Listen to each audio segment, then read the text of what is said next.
In the first 11 years of its existence, the Supreme Court only ruled on 14 cases. The Supreme Court actually had very little power until Chief Justice John Marshall ruled in Marbury v. Madison that the Supreme Court had the power to declare a law unconstitutional, aka judicial review. Presidents Andrew Jackson and Abraham Lincoln openly defied Supreme Court decisions during their presidencies. Jackson famously called out Chief Justice John Marshall and continued procedures that led to the Trail of Tears. And Lincoln decided to ignore the court when they ruled that he could not throw Confederate sympathizers in jail without a trial. The number of justices did not settle at 9 until 1869. Before that, there was anywhere between 6 and 10. FDR's court packing scandal attempted to change the number to 15 in order to create a liberal majority, but he didn't follow through because of the public backlash on both sides. The Supreme Court has become increasingly divided on certain issues. Before 1940, fewer than 2% of cases were decided by one vote, but the pre-Cavanaugh court was over 20%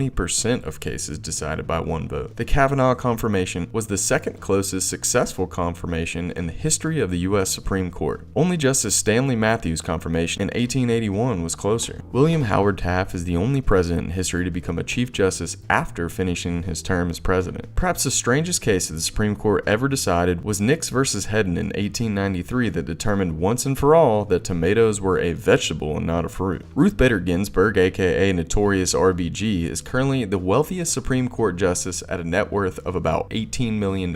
Since 1789, there have been 114 justices and all but 6 have been white men. Although the current court is by far the most diverse and representative of the U.S. population as a whole, none of the Supreme Court justices have ever been elected officials, and they all either went to Harvard or Yale.